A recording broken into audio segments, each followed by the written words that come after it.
Today, we will hear the testimony of Mr. or former Undersecretary Roberto Bernardo.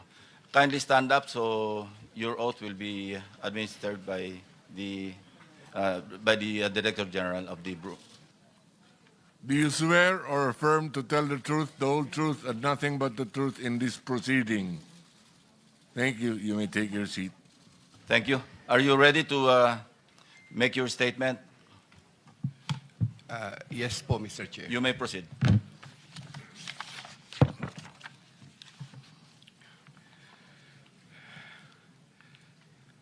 Dear Senator Lacson and honorable members of the Blue Ribbon Committee, I am Roberto Bernardo, formerly an Undersecretary for Operations of the Department of Public Works and Highways, DPWH.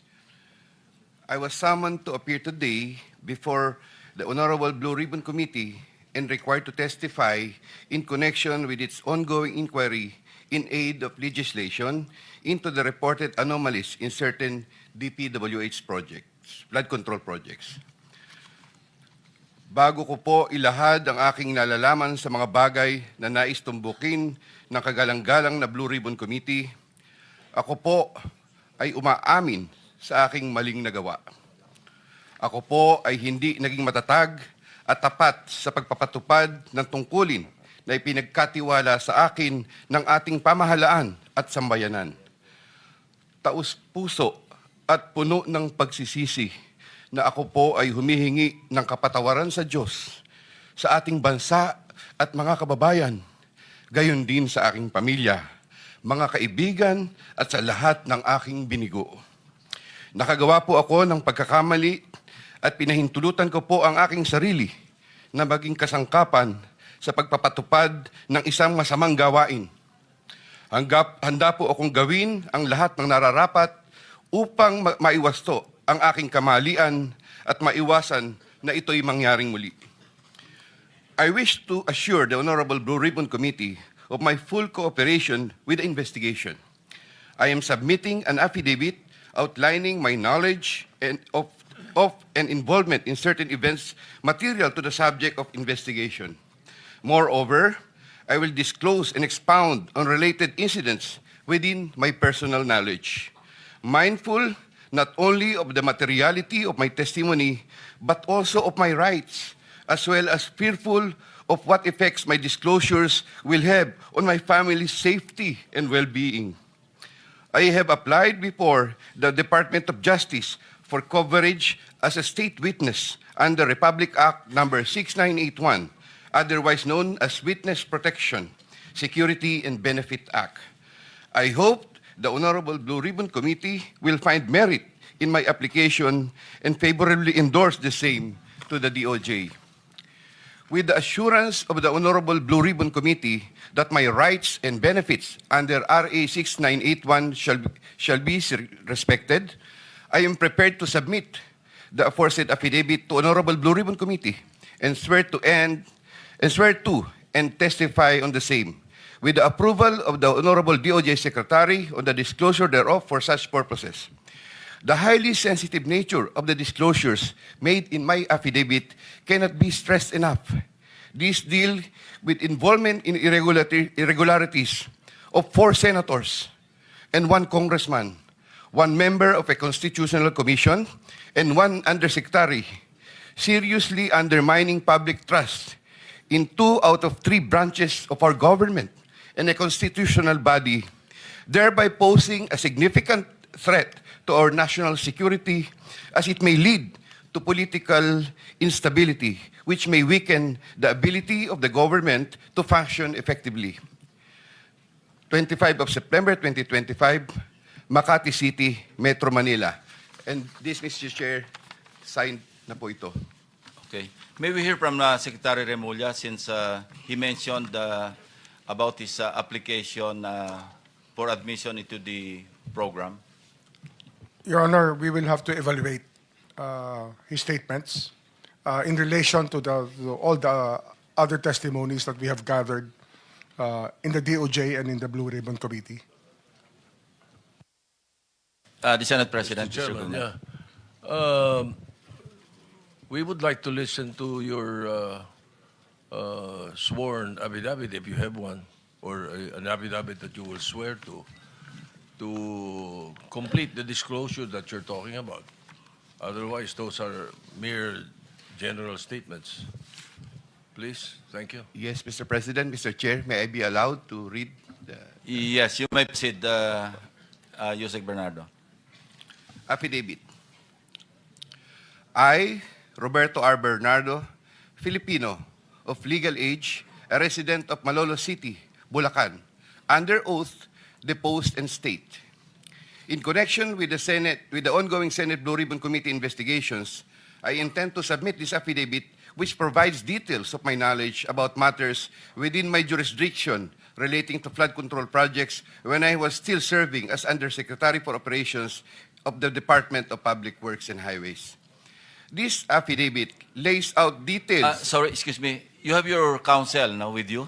Yes, sir. Yes, po, Okay, Mr. on Chair. record. Okay. This affidavit lays out details of the involvement of legislators as well as other government officials with a commitment on my part to expand these disclosures as my best recollection of facts and records may serve. Number three, since the received an invitation to appear in these proceedings, I began collating, vetting, and consolidating all written communications, documents, tables, and matrices, and lists in my possession, the retrieval of which has been difficult since I retired from public service last August 2025. With the benefit of more time and greater freedom to access files, I am confident that I can provide even more material and relevant evidence that would clarify the issues once and for all.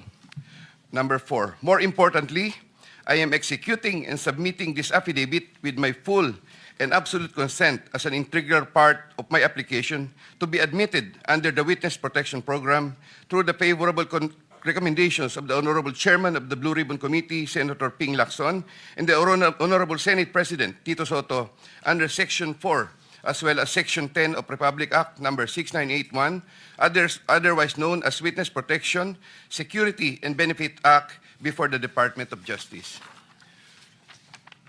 I attest and confirm that the names, dates, and transactions mentioned hereunder are based on my direct personal knowledge and have ample documentary support where necessary or desirable if given full opportunity to retrieve the same. Background facts. I earned my bachelor's degree in Bachelor of Science in Civil Engineering in 1984.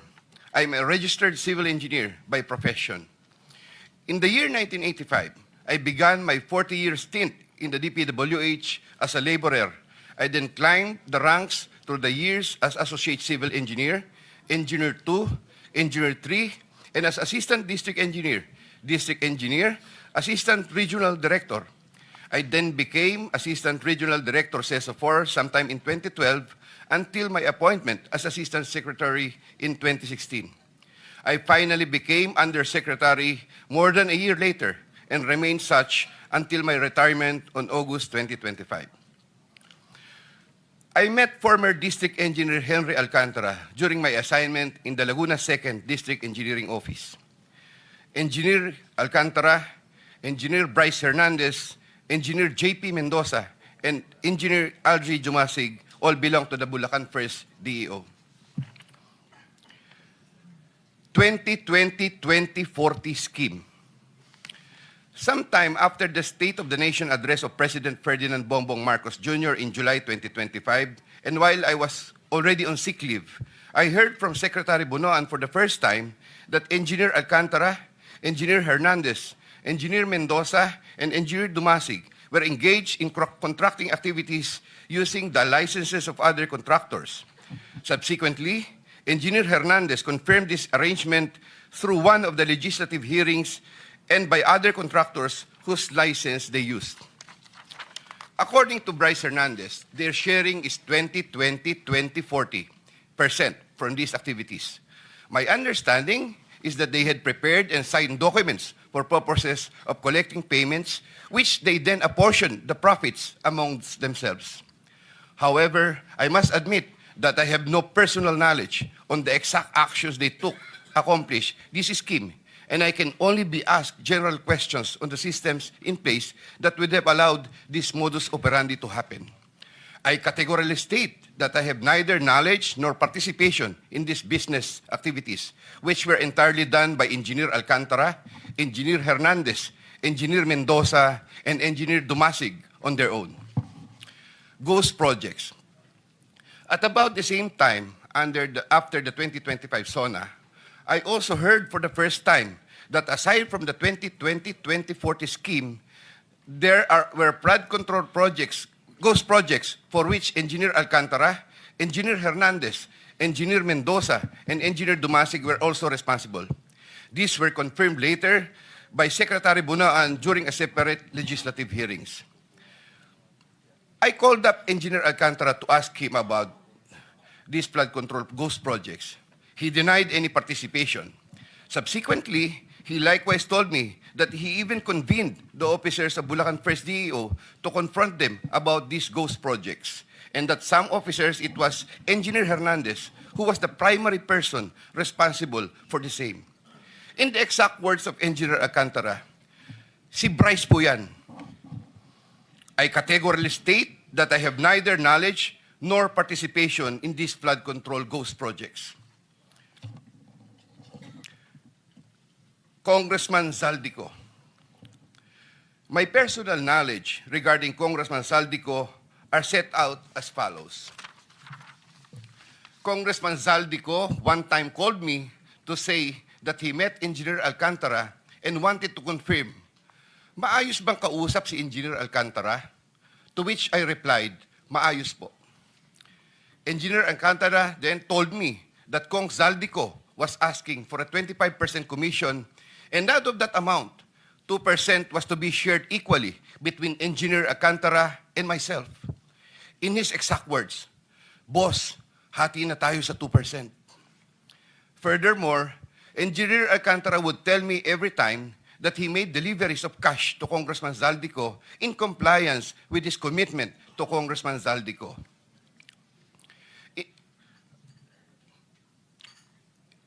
In this affidavit, I shall mention my personal knowledge regarding Senator Chiz Escudero as follows. Maynard Ngu and I are close friends, and we go years back. He is also a close friend and campaign contributor of Senator Chiz Escudero. Maynard Ngu asked me to submit a list of projects. I personally submitted a list of projects to Maynard Ngu, and some of the items therein pertaining to Valenzuela and Marinduque projects were subsequently included in the General Appropriations Act.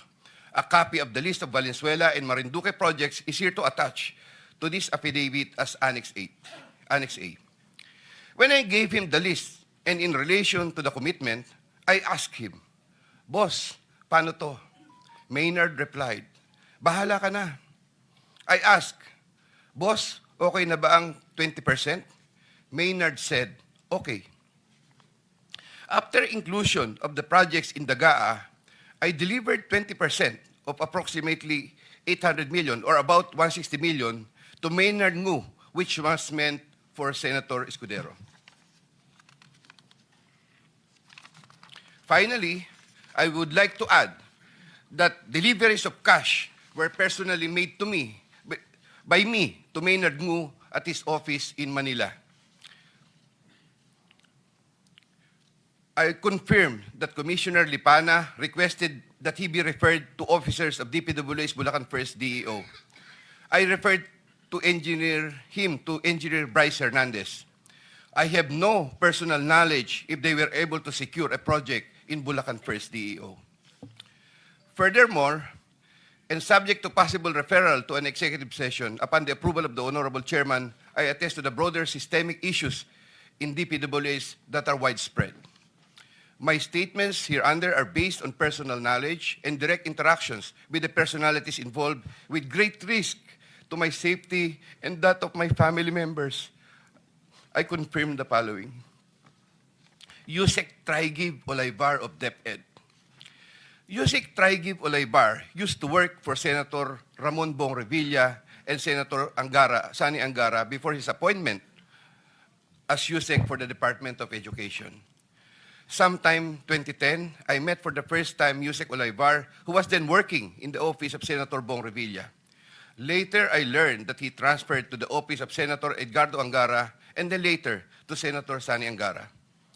Sometime 2024, Usec Olayvar personally called me for a meeting to discuss about unprogrammed appropriations, supposedly for the office of the Executive Secretary. In the said meeting, he requested me to submit a list of projects. After the meeting, I asked Bulacan First DEO to prepare a list of projects for funding. Thereafter, Engineer Alcantara submitted a list of projects worth 2.85 billion. Here to attach as Annex B is a list of those projects. Subsequently, I submitted this list to Usec Olayvar. Usec Olayvar told me that the commitment is 15%. In his words, Boss, 15 yan. Thereafter, the DPWH received a special allotment release order for 2.85 billion for the projects listed in Annex B. Engineer Alcantara, from time to time, would collect and deliver the agreed 15% commitment to me, which I delivered or caused to be delivered to Usec Olayvar in Magallanes, Makati, and other places.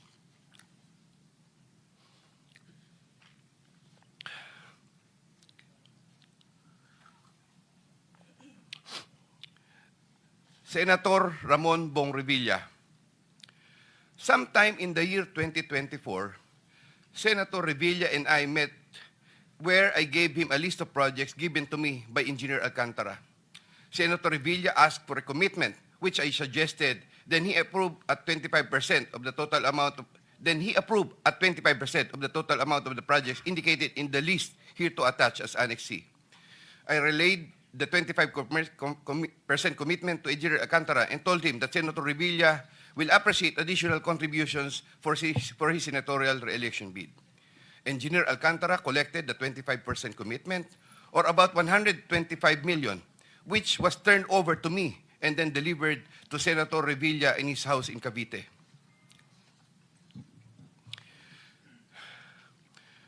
Senator Nancy Binay.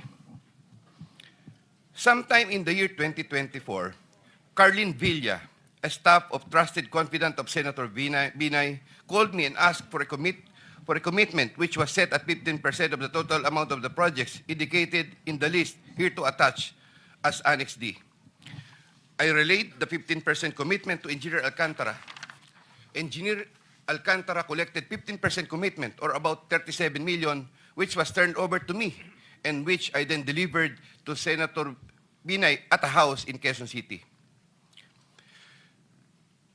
Given the complexities of the transactions and personalities involved, I humbly reserve the right to submit a supplementary affidavit if warranted in the premises.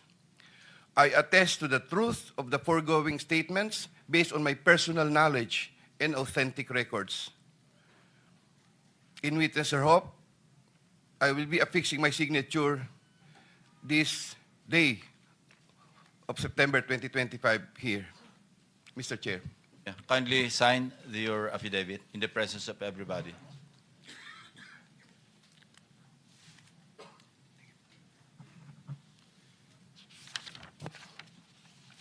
Here, Mr. Chair, I have already signed it.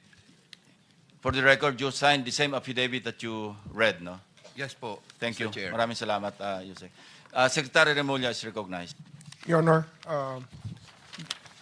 after hearing his affidavit and his willingness to disclose all other details about the transactions that happened under his watch, may I respectfully ask the committee to allow the DOJ to have an evaluation of Mr. Bernardo immediately.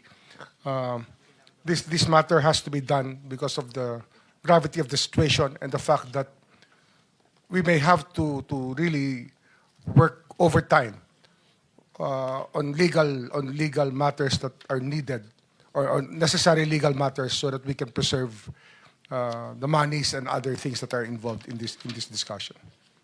Thank you, Secretary Remulla. Will you be open to answer some questions addressed to the Secretary of Justice before you leave? Just like the last time. No, not to Usec Bernardo, but to the Secretary for some clarificatory questions. I mean, to the Secretary of the OJ, not to the affiant. Because you have to bring him back after lunch, no? Not to you, but Secretary Remulla. Will you be willing to, not Usec Bernardo? I'm referring my question to Secretary Remulla. If you're willing to accommodate just a few questions from the members, if they're... Yes, Your Honor. Of Okay. course, Your Honor. So we'll start with whoever. Senator Erwin Tulfo is first on the list. Kindly limit your questions to, in the meantime, no, to Secretary Remulla. Mamaya na lang yung kay Undersecretary Bernardo. Meron. Anybody? You have some questions? The same naman lang rin, Mr. Chair, na pag alis ni Secretary Remulla, alis din si Bernardo, baka pwedeng magtanong na kay Bernardo. Hindi. Ang kasundan natin, pagbalik na lang, kasi hahaba eh. And they have work to do. So we are accommodating them in the same manner that we accommodated Alcantara, Engineer Alcantara, to be brought immediately to the DOJ for evaluation, for some procedure. Then after that, we can have all the time in the world. Maski hanggang madaling araw, kung gusto mong tanongin si Usec Bernardo, Sir, pero you can. ito, for the benefit of general questions Hindi na, na sana. we're just dahil- postponing. We're not rejecting your request to propound questions. kay Isa kasi sa Bernardo. akin kasi, sir, pag sabi niya ngayon dito, diretso kaagad file ng kaso sa DOJ without Hindi, no, us no, no, giving the benefit na makapagtanong man lang kung Sige. Sen. No, I think the thing is that the Department of Justice, as much as possible, would like to evaluate first. They will not file any cases against anyone. but subsequently, filing of cases will follow. Kung sana naman bago siya makonsider doon, dito muna sa atin. Dahil sa atin niya nilahad yung statement niya, so hindi naman niya nilahad sa DOJ, sa atin muna. So sana makapagtanong tayo bago natin turn over sa DOJ for their consideration.